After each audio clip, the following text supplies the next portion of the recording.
Ladies and gentlemen, welcome to a new episode of the Fintech Hunting Podcast.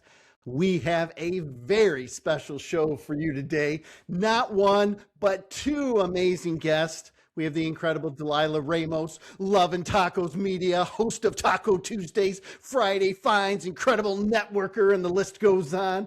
And then we have the one and only Jason Smith of Figure, host of One Take. Guys, welcome to the show. It is great to have both of you on. We're kicking off 2026. We're starting off, we have a new video newsletter together. It's the industry's only weekly video newsletter. Yes. You guys contribute, so welcome to the show, and we'll kind of jump in talking about that and everything going on in mortgage. But you guys are dear friends. I can say all the incredible accolades that you have, but you guys are dear friends, and I love having you on the show, so welcome. Thank you. Well, thank you. Yeah, pleasure to be here. Of course, it's two of my favorite people in the world. So, well, and even LinkedIn said that the person I interacted with the most in 2025 was Jason. So, I didn't want to seem like a stalker or like a trend follower, but I looked it up. I kept it to myself. But Michael, yes, you are my LinkedIn BFF as well. We share a lot of similar content. Dalila's laughing like crazy. So let's start. Dalila, you're the one who introduced me to Jason. We met. Walk us through that story for a second. So I met Jason because he reached out to his prior company because he wanted to be a guest on Taco Tuesday, and that was years ago. And we've been friends ever since. And I mean, it's to the point where like, yo, I'm not feeling good. Remember that when I text you from like Vegas, I was like, yo, I'm not feeling good. Can you help Yeah, me? my name's Jason, not WebMD, but I'm cool. I got you. I'm here for my friend. He's I like, felt special. I did this. And so that's how good of friends we are. Like, help me, Jason. Well, and I met Jason helping you film a Taco Tuesday in Vegas. Yes. And Jason and I think we're the only two that ordered French fries at a taco place, but we both enjoyed the fries with the tacos. That's hilarious. Yeah. So awesome. But we did, I am the common denominator between these two gentlemen, and now they're friends, and now we are all friends, and here we are, the end. Here we are. Jason, I got to see you in Orlando this year. Dalila invited me for NAMBA. You and I were able to break some bread at Disney Springs, got some great barbecue. So it has been a wonderful friendship. And I think one of the questions I get asked a lot is we create a lot of content. You guys do videos, I do videos, and I'll start with you, Jason. How do you come up with the topics is the question I get asked a lot. And I want to throw that out to you because I love your topics, whether it's them changing the damn trash collection schedule during the holidays, because for me, it's very relatable. So how do you come up with those topics? Well, first of all, I used to just steal ideas from Dalila. That's how I came up with ideas. Matter of fact, before she said it, that's how I came up with the name One Take. Let's just settle that for copyright reasons. I know we have an attorney present and all that, but yes, she was the reason. Yes, I was the reason that You were the reason. You know, as a matter of fact, I want to take 2 seconds and go. Dalila, you are the reason for all of this right here. All of this right here. Wait, I need to record. I'm not kidding you. I am recording this. I believe Mr. Hammond is recording it for both of us, but I mean. Go ahead, Jason. Yes, Dalila, you are the reason for my existence. I mean, the existence of One Take on LinkedIn. It was your idea for the title. It was your idea to do it in one take, no funky editing, no redos, no worrying if that hair is out of place or how weird my hands look, which I never show my hands on camera, which is odd. Yes. So there you go. But no, it's been great. Usually the ideas they come from regular everyday things. I'm kind of like to think of myself as a storyteller, but I teach in stories and I learn in stories as well because I think it makes them so relatable to everyone, and that has a lot to do with just a lot of life experience. But it's funny. I was recording video earlier today, and I went in the closet to change my T-shirt and put a figure on it, and I saw another shirt, and I was like, I've got a brilliant idea. And I put it on, and then I came out and I made another video. And usually I make notes. I will text myself. I have an ongoing text to myself or a Google Talk, because we are in a Google shop, which drives me nuts. But we're not sponsored by Google, hopefully.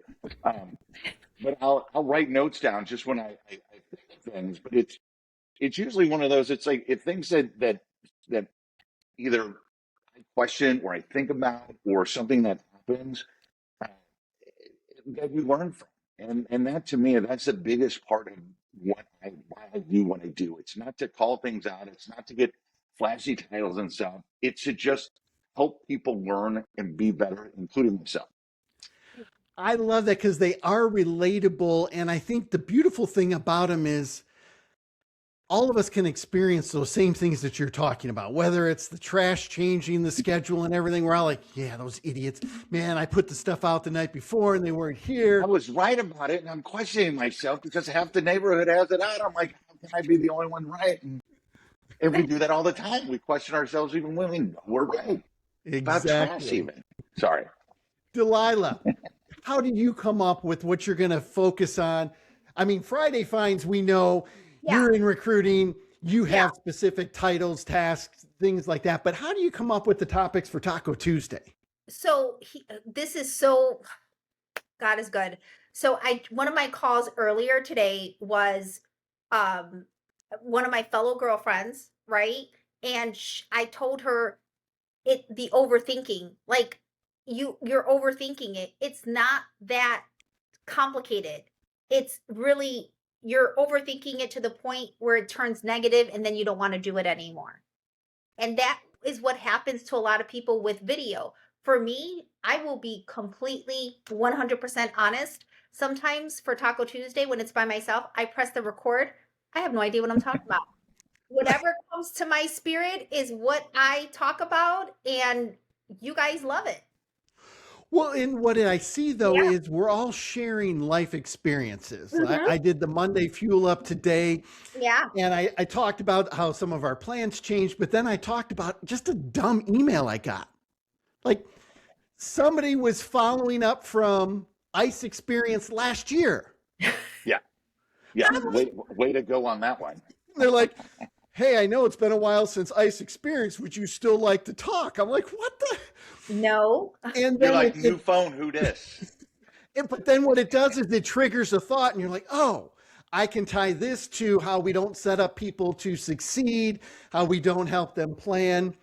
The other thing I hear a lot about excuses for video and everything like that. Well, I don't know what kind of equipment. I don't know what to do. Dalila, I'll start with you. Talk to me about what's the equipment? What do you do? How do you set this up? So straight up down home, old school girl right there. It's my iPhone. It is my iPhone is where I do all. Now I do make sure my iPhone is the newest iPhone, at least with the best camera. Doesn't have to be like the 17 or the 18, whatever we're on, but I'm definitely a big fan of having a really good camera. I'm also a fan of lighting. So for me as a woman, the two things I get is I don't like the way that I look. I don't like the way that I sound. Well, I can't help the way you sound, but I maybe could help you. There's not much you can do with the way I look, so it is what it is. But for writing, my friend, writing. Yes. But for us girls, it could be lighting is really big. Positioning, like whether you just lay your phone down or a good the flexi stick that I always carry, they really do make a difference. And also your video, there's different styles. You could do regular video, you could do cinematic, you can do different things on your phone that can help you with lighting, background, etc. And it'll just give you a little bit more comfortable. But I'm a big fan of iPhone. I don't overthink it. Yeah, it's not. Dalila, one of the things with the iPhone and people are shocked with is when we shoot our videos at all the conferences, it's off of our phones. I mean, and people are like, well, is that what you're using? I'm like, yeah. I mean, we may have a backdrop, and to your point, we have some lights. We do. The big Jason, talk to me about some of the stuff you use. Yeah, no, I think it's awesome. First of all, when video was with Dalila, it was before I started doing things online. And I was always intimidated by it too. And she rolled up with her iPhone on the stand and a little lapel max. I was like, I can do that. And I overthought it a little too much. You had a great guy that I worked with in marketing who's at a couple of companies ago. And he gave me some guidance, and Michael and I, you and I have had some conversations. And I have a pretty decent stationary camera. I actually just upgraded, or I'm testing one. This is going to be the video that decides because it's a little more. I have a pretty good one because most of mine are at the same place. And so I have a pretty good webcam video that I use, but I use it for video calls and things like that for work. I have invested in a good microphone. I don't have it on right now because it was being a pain in the butt. But and this one is a Shure. I think that the Shure, and Michael, you and I have probably the two best on the market for what we do in the most reasonably priced. I bought mine refurbished off of eBay. I'm not gonna. I'll buy it. I need to buy it. I saved it half the price, and then with lighting, it's really funny because I have another monitor here and I have windows there, and I usually have to turn my blinds up because the light comes in and I can see it shade. And what's really funny is I bring up a web page that has just a perfect lighting that balances it out. And it's game changer. It's game changer that I use for my coaching, my 13U baseball league, but it has just the right amount of greens and browns that seems to offset everything. And then not that hard. I just go for it. Yeah. Well, and I think what you guys are really emphasizing is don't overcomplicate it. Yeah. We're not spending thousands of dollars with all of this. It's don't overthink the content. Use some simple equipment. Lighting is good. We use lapel mics when we're live. And I'm kind of in the middle of both of you, where Jason, I have a lot of static videos like this coming from my desktop. And then when I'm with Dalila and we're shooting at conferences and everything else, it's, hey, we're in front of the pool, or this is a cool thing in front of, this exhibit. And we brought a backdrop. We didn't bring a backdrop. So I think the whole goal is start putting yourself out there. Don't overthink all of the dynamics of, do I have the perfect equipment? Do I have just start sharing stories. That's what these guys do better than anybody in the industry. Dalila, talk to me about some upcoming shows, conferences, why they're so important, and what you got coming up. I just sent you my calendar, or remember the conferences we're attending for 2026. And I think I'm at like 10, and that's not even all of it. And it ends at June, I think. And then right. And we still have all of the ones in September, October, and everything else. Yes. I just locked down Housing Wire. That was actually earlier today. So I just locked that down. And I attended MISMO, NAM. I'm doing IMB, ICE, Housing Wire, New Jersey MBA. Jersey MBA. Yep. Yes, Michael got us. Yes. Florida MBA in Daytona Beach. I'm sure, Jason, I'll see you there. I mean, there are certain things, and for whatever reason, thank the Lord, everything is happening in Florida.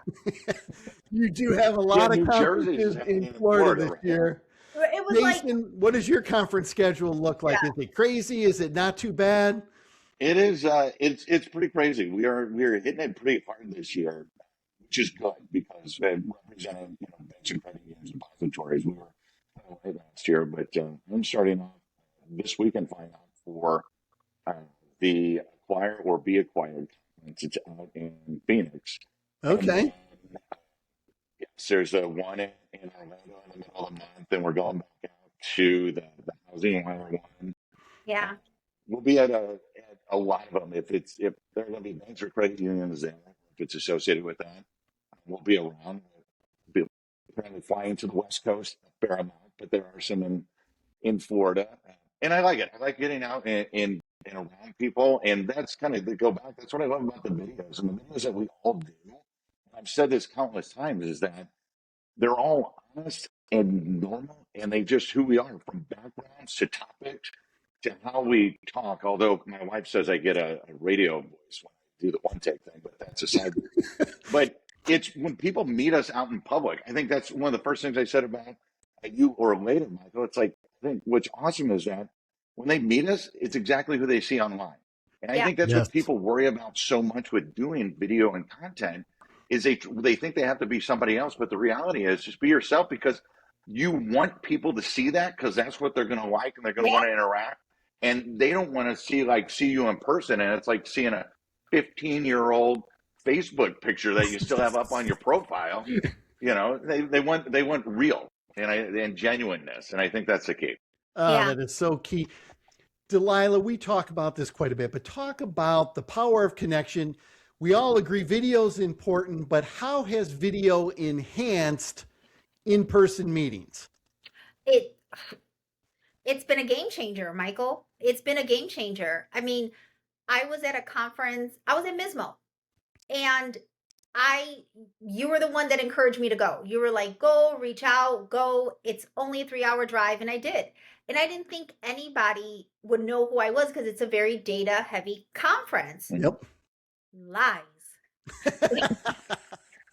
You had the Dr. Phil couch going. What are you talking about?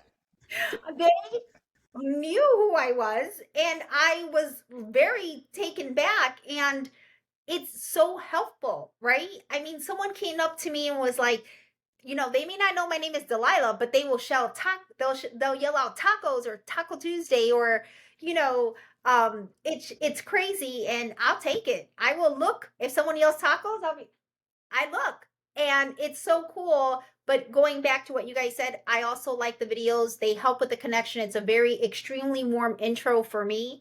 Also, I like to be the same person that you see. I hope that you see the same person at a conference, right? I don't look different, and I don't want to be this is going to be rough. So those AI profile pics that everyone's like doing, are doing, I'm not doing one, because I feel like that person doesn't look like me, and I am so bent on being approachable and looking like me. I want you to see my flaws. I want you to see my bags. I want you to see my gray hair. I want you to see my little arm. I want you to see me. Well, and I think that is so critical. Jason mentioned this earlier. We want to show up on video how people would meet us, and how we would talk, and how we would engage, and everything like that. To your point, Dalila, if I have a picture that is 20 years old and I have a full head of hair and I don't have glasses, people are like, who the hell is that guy? I mean, it is what it is. And right. So, I mean, this is the way the good Lord blessed me, with not much hair in my head, and my face gets red when I get excited and we start talking fast, and that's the way it is. But when people meet you, they're like, hey, okay, cool. I feel like I know you. And it's funny. You guys have all had this experience. You're riding up in an elevator at a conference, and the person's kind of looking at you. Yep. And they're kind of looking at you. And a lot of times when I see that, I'll be like, LinkedIn. And they're like, yeah, that's it. LinkedIn. I know you from. And I'm like, okay, yeah. Hey, how you doing? And you do an introduction. You do a selfie. But all of the videos I have found, when you start seeing all of these people then live, you're up 2, 3, 4 rungs up of the relationship ladder, and they feel like they know you. They'll come up, give you a big hug. They want to take a selfie. And then when you sit and talk to them, it's much more engaging conversation instead of just this little small talk. This conference, speed dating. Hi, how are you? I'm this, that. You don't have that. People are like, oh, tell me, how's your family? Man, how's that surgery? What's going on with your ankle? People ask stuff because we've shared with those moments on video. So, and you guys do a great job of that. So what's next in 2026? I know we have the video newsletter that goes out every Saturday. It's the videos we share all week long. So some of them are interviews, some of them are just us sharing our thoughts. But Jason, what's in store for you in 2026? I know you mentioned some of the conferences, but what are some of the other things, you're really excited about? Yeah, I think it's just continue to grow and expand on what I'm doing. But me personally, from a video or content perspective, I am taking another cue from Dalila, and I'm looking into expanding on the one take format to potentially bring another person in. And maybe get into something where, oh, there we go. See, my screen just went to a different color there. and maybe doing something to where I have somebody, or I'm talking with more than just me. And what's interesting, and that's the video I made really quick this afternoon that I'll put out later in the week. The one take is I'm changing the video equipment that I've been using. I've used it for 168 one takes and everything else I've done over a couple of years, but it just doesn't fit me. It doesn't fit where I want to go. So I'm changing that. I'm taking a little, bit of a risk with that myself and learning something new. But I think it's hitting that foundation and it's continuing on, because I love when I go to conferences and people walk up and they're like, if I don't get the, hey, you look like that guy from The Walking Dead. I'm like, okay, that's a really good compliment. But they're like, hey, you're the one take guy. You do the one. I love this. And I love it because it's not like, oh, wow, there goes my follower count and my impressions and all this. It's like somebody remembered it. And that's all I want with the content I create, is it to impact someone the way it impacted me, or in their own way, and that one or two person. And that's what really keeps it going. And I want to continue on that. But mine is about helping people be better, helping me be better, industry stuff, and just positive things, and even positive takes on tough times, tough situations. I think anyone who can spew garbage and can jump on the National Enquirer train with all these all these headlines and stuff, but it doesn't help anyone. And that's what we need as an industry, and just as humans, is finding a way to just do the right thing. That's all. Love it. Dalila, tell me, what do you got in store for 2026? So it's a lot of collaboration. My last video of 2025, I on a Taco Tuesday, I did my 3 that I'm doing. And one of the things that I said is I am creating a taco tribe. I'm creating a taco tribe. I have realized I am moving forward with intentional and impactful relationships. There are more collaborations. If I eat, you eat, and vice versa. Michael, we do that with each other. Like, I look after you, you look after me. Like, that's how we roll. I want to do that with other clients as well. And I am doing it more in a quality versus quantity. Like, again, if it's only that I only have 10 clients, they're going to be strong 10 clients, right? And I'm going to give them my all, and they're going to get the best of me and get the platform. And again, if I eat, they eat, and vice versa. And that's what I want. I'm not trying to take over the world, but I want. That's good, because that's my job. I want no part of that teasing. So, well, and Jason wins the T-shirt game. Yeah, and he's always got that. I'm like, man, he's got another cool one. Oh, I love that phrase. So. Yeah.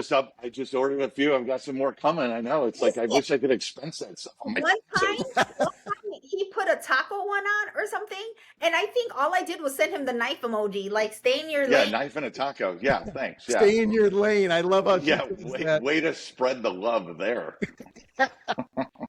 Guys, we could talk for hours. I can't wait to see each of you. Dalila, I will see you next week at IMB. Jason, we will work it out. I know you mentioned some of the Housing Wire events. If you're going to gathering, we will have to strategically plan to get the best barbecue in the country at Franklin Barbecue. While we're there, Dalila, you are always welcome to join us for breaking some bread. I'll crash that. Those are some of the best get-togethers, when we can break some bread, laugh together. But for those of you that are listening, follow Jason, follow Dalila, subscribe to our newsletter. You're going to see the incredible content that we're putting out. We each are committed to spreading that positivity that Jason mentioned. Like Dalila said, more collaborations, intentionality. I couldn't agree with that more. I'm going to continue to do that. I'm also trying to spread a lot more of the word on AI and how to use it and what people can do, GEO, AEO, Google business pages. But at the end of the day, it's one person helping another grow. And I think that's what all 3 of us are committed to. So thank both of you for being a guest on this episode of the Fintech Hunting Podcast.